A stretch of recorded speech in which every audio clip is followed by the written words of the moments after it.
Hello and welcome to our stress-free overview of the SAICA Revised CPD Policy.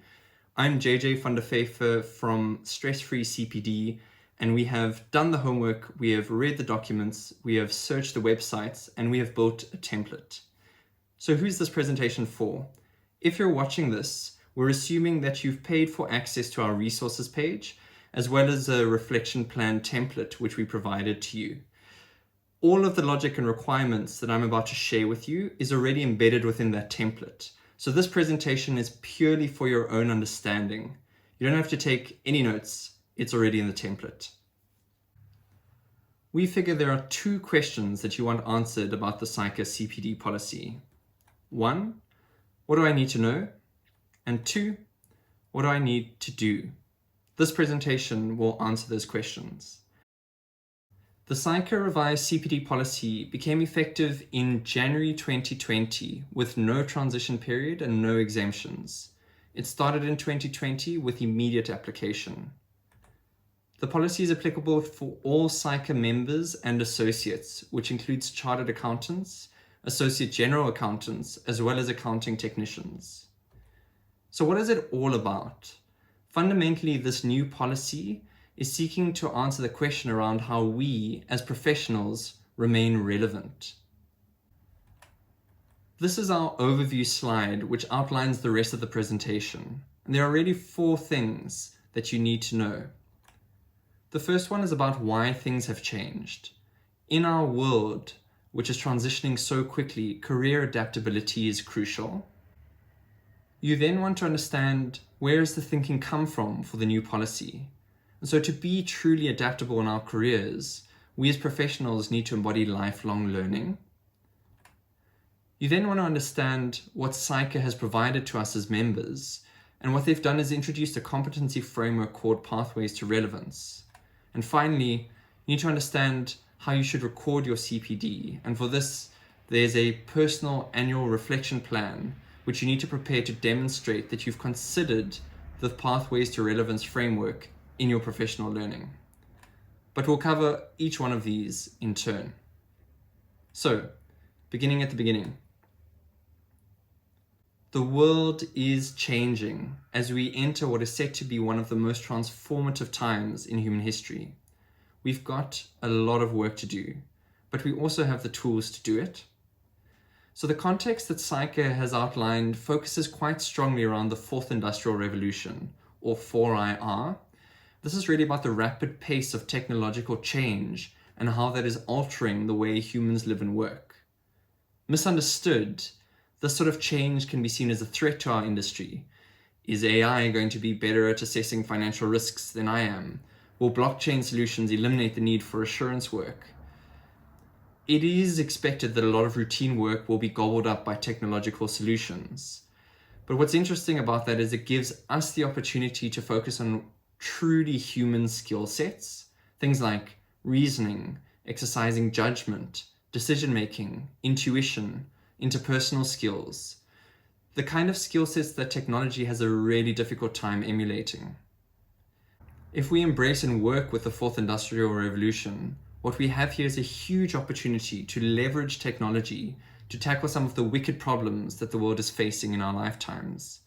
To name a few of the most important ones. Productivity, job creation, and economic growth are under serious pressure, and COVID-19 has added to all of that economic uncertainty. We have growing inequality, especially at home in South Africa, which leads to societal fractures and creates the perfect conditions for political polarization and instability. Globally, we have an unsustainable linear economy premised on consumption, so we need to just consume and consume and consume. And this is both driving climate change as well as widespread biodiversity loss. And climate change and biodiversity loss together are quite literally threatening the future of our species as human beings. So we are going to have to find some innovative solutions to these problems, and our lives will certainly not look the same in 10 years' time, 20 years' time, 30 years' time. COVID-19 and the rapid transition online being an emphatic example of one way in which our lives have altered fundamentally. So in short, We find ourselves in the midst of a wave of change that will fundamentally reshape humanity as we know it. The early signals include financial capital that is starting to flow in new directions, industries that are starting to transition, and jobs that are already transforming. So in this context, remaining relevant and navigating the pathways available to us is about creating value in the world that we live in. As the world shifts and the needs of the people within that world shift, we have to be able to adapt. So this is why things have changed. The next question is where the thinking for the new policy has come from. So what theoretical frameworks are we drawing upon? So we're all members or associates of SAICA, currently based in Johannesburg. But SAICA is a member body of the International Federation of Accountants, which is headquartered in New York. So now we need to ask the question, what does it mean to be a professional? As a member of a profession, we've been entrusted with the public interest. And so we need to protect that public interest for the profession to stay relevant, which means that our professional bodies need to make sure that we keep learning and growing. So IFAC established the International Accounting Education Standards Board as an independent standard-setting body, and the IAESB issued International Education Standard 7 in 2004, with a couple of revisions since. In this document, they outline two things. It's our responsibility as individuals to develop and maintain professional competence. So that sits with us.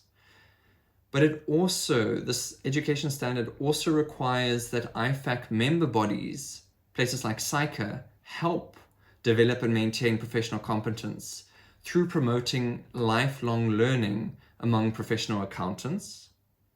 But what does lifelong learning actually mean and look like? And how is it different to traditional CPD? The concept of lifelong learning was developed into a framework by Hilary Lindsay in a 2016 paper, which we've sourced below. In this paper, she introduces 3 different dimensions of learning. A cognitive dimension of learning focused on the development of knowledge, skills, and understanding. An intrapersonal dimension focused on how an individual integrates learning and develops. And an interpersonal dimension focused on learning that takes place through interacting with other people and the environment around us. These 3 dimensions give us 9 elements of learning, each of the triangles within the framework. And when you start to look at these triangles, what you start to realize is that learning takes place in a vast variety of ways. Quite a neat way to think about it is the 4 elements closest to the top are about learning as a professional. The 4 elements that are closest to intrapersonal are about learning to change yourself. And the 4 elements that are closest to interpersonal are about learning to change your world, the world around you. So using this framework, we can look at the history of learning in the accounting profession, in which there have been really 3 notable steps. The first one was continuing professional education, or CPE, which first emerged around 1970. This was mostly passive education and courses with limited practical benefit for professionals. The next phase was continuing professional development, recognizing the role that both informal and workplace learning played in professional competence. So it covered additional elements of learning. And finally, what we're moving to now is lifelong learning, which has just been introduced as part of this policy. What lifelong learning does is it recognizes some of the key enablers of true adaptability. So just look at the elements of learning here. Engaging with others, explorative behavior, experimenting, having a positive attitude, self-belief. It's a much more holistic view on learning. So the thinking is that someone who has embraced lifelong learning is truly able to adapt to changing circumstances. This is the theoretical foundation of the new CPD policy. So that's where the thinking has come from. Next up, we're looking at the question, what has SAICA provided to its members? So we've got CA 2025 and Pathways to Relevance. CA 2025 is SAICA's research project to assist us in preparing for future roles. Pathways to Relevance is part of that project, and it's a framework to help us identify what competencies we'll need in those future roles. So this is post-qualification, and just to be clear, 2025 is not a specific date, but rather a future orientation, looking ahead. So the Pathways to Relevance framework defines chartered accountants as responsible leaders who behave ethically and create sustainable value. Now just look at some of the language that they're using. Integrated thinking, financial and non-financial information, influence, impactful decisions, contributing to society, a wide range of stakeholders, not just shareholders. You really have the beginnings of what is much broader than just a technical skill set. So how do we as individuals build towards this sort of holistic professional? Well, it starts with technical competencies. What SAICA has done is split these across the value creation process. We then have enabling competencies. These are really essential skills, including business and digital acumen, decision-making, and relational skills. So here again, you can see the shift from purely IQ to more emotional intelligence domains. And finally, we've got professional values and attitudes. And these are behaviors and characteristics such as ethics, learning, what it means to be a citizen, all of the qualities that people of the public can expect from professional accountants. And this blend of competencies together enables value creation by ethical, responsible leaders. SAICA has also defined granular competencies that fall into each one of these high-level categories. So it's a much longer list than what we've shown here. And on our template, we've put together the competencies, their definitions, as well as some examples of each one, all into one space. SAICA has also introduced expected proficiency levels for each of these competencies. This works on a scale from 1 to 4. 1 being a foundational level of proficiency, through to 4, which is an expert level of proficiency. So how do we know what a 1 looks like or what a 4 looks like? So there is a table of indicators that provides a sense of this is what a 1 looks like, this is what a 3 looks like, this is what a 4 looks like for each category of competencies. So for each competency, SAICA has an expected level of proficiency, perhaps a 3 here, a 4 there, a 2 there, and so on. Now we'll talk about archetypes in just a minute, but for now, you just need to understand that there is a list of competencies with expected proficiency levels for each. So what this means is that as an individual, I can now use the same list of competencies and proficiency levels to do a self-assessment. So I can look at the table and realize, yeah, I'm probably a 3 here. Business citizenship, I'm probably a 3 for that as well. A 2 there, and so on and so forth.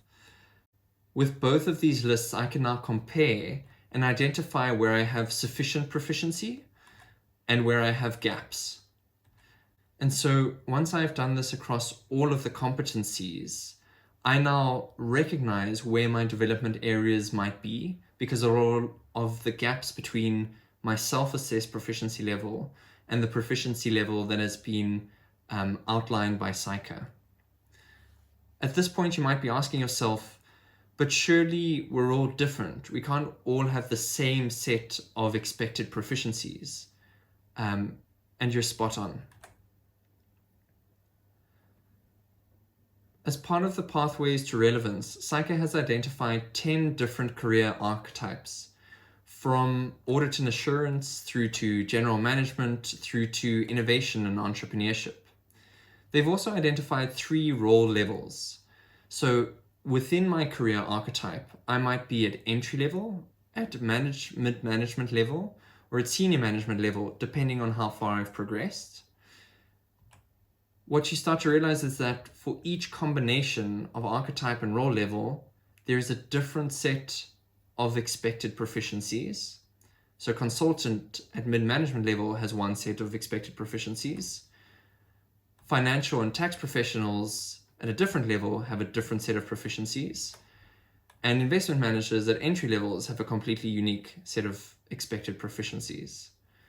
What this does is it tailors the proficiencies much more closely to you as an individual, and it really gives your personal CPD planning some structure.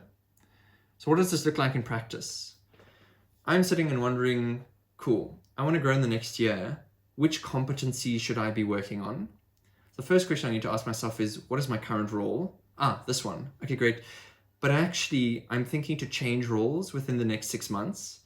And so I'm going to look at my future role as well. All of this is possible within the template we've provided you. And now I do a self-assessment comparing my current proficiency levels against the expected proficiency levels of my current role and perhaps even my future role.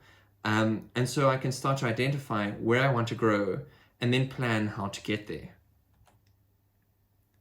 Right, so that's pathways to relevance. The final thing we want to think about is where we're recording our CPD activities.